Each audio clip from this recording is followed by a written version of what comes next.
Well, good afternoon on this Saturday of early December 2013. Today we are at Upper House Farm, Craswall, at the foot of the Brecon Beacons and the Black Mountain, as you can see. And I'd like to introduce on your left Adriaan Koppens, architect conservator, who brought Upper House Farm back to life in the past 6 years by, in particular, restoring and just recently opening a couple of newly restored barns as holiday accommodation. And I'd like to introduce also James Davies from Environmental Land Care on the right, whom Adriaan has entrusted to plant this new formal garden at Upper House Farm. So perhaps, James, as an introduction, you would like to say a few words about yourself. Hello, yes, good afternoon. I'm James Davies from Environmental Land Care. We're based in Chepstow and Hereford. We've been working in the landscaping industry since 2001. We've done a couple of RHS show gardens where we were fortunate to win some prizes. And yes, as I say, we've been in the landscaping industry for a good few years, and it's something that we've continued to enjoy. What struck you, James, in terms of the spirit of the place when you first came here? When I first arrived to come and give Adriaan a quote, what really struck me was the whole freedom, the views. Obviously, you've got the Black Mountains as a backdrop, which is it's quite spectacular. And then following on from that, you've got the wonderful Golden Valley. What also struck me was the wonderful restoration work that Adriaan has done on the farm buildings. We've got the mature ash and sycamore trees in the background, and it all adds to the sort of the maturity of the landscape. It really is. It's quite unique up here. And what is your? Can you tell us about the formal garden then you've planted to welcome Adriaan's guests? Yes, we've worked. Adriaan and I have worked closely on designing this garden. We've worked very much on creating various parterres with formal planting of box, balls, yew cones, and Prunus rusticana.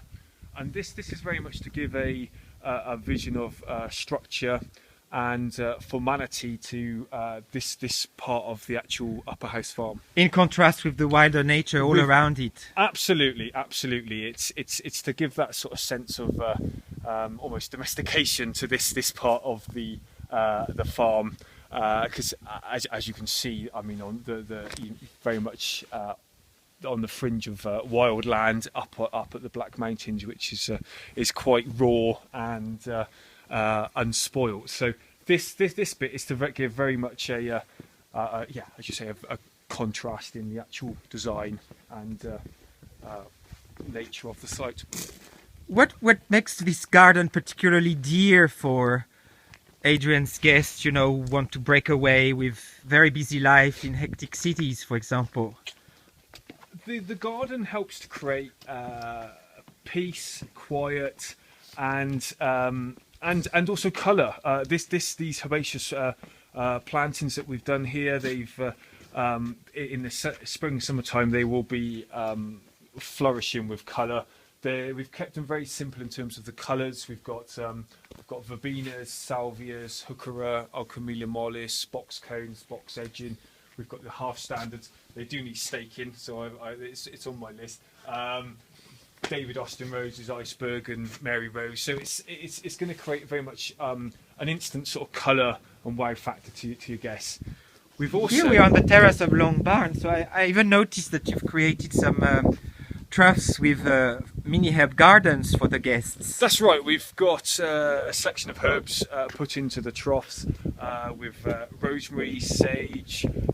We've got some mint, lemon balm, oregano, and it's there really just to help your guests so that they can, if they want to barbecue or add it to whatever dish they want to, they've got that availability. And also they're organic as well, so you can't beat picking your own herbs. I must say that the landscape here is absolutely phenomenal. But tell us, James, about the very striking parterre that you created at the front of Long Barn in particular. Well, on discussion with Adriaan, we've created this parterre structure of box balls, the Eucos, the Prunus rusticana, which you see now, and it's the grass embankments were already here, and it was to add a bit more structure and a bit more of a view lines really. So here we've planted it on very much a grid format, with all of the plantings working on diagonals, and it's really just to sort of you've got that image of formality, but also it takes your whole sort of perception out into the farmland. So it's really to sort of create a very much a contrast between the space here and the beautiful landscape in the foreground. I know, Adriaan, you would have some plans also for bringing back to life the some wildflower meadows here at Upper House Farm. Could you tell us a few things about it?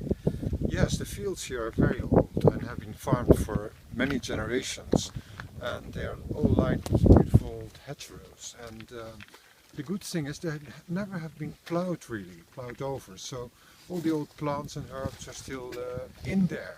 But because the sheep tend to keep the grass short, they don't get much chance at the moment. So by keeping the sheep out, we try to bring them back. But James knows more about this.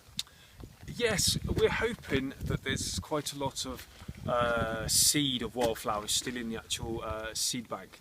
So what we're hoping to do is to try and encourage that by enhancing, improving the grazing techniques, and also to possibly introduce more wildflower species through a process called hay strewing, which is bringing in local native seed and spreading it during the actual summer, autumn time, which should help to enhance the wildflower species in the various meadows.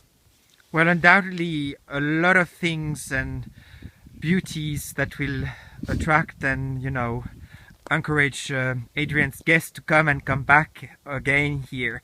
Thank you very much for sharing your insights with us today. Goodbye, Adriaan. Goodbye, James. Thank you.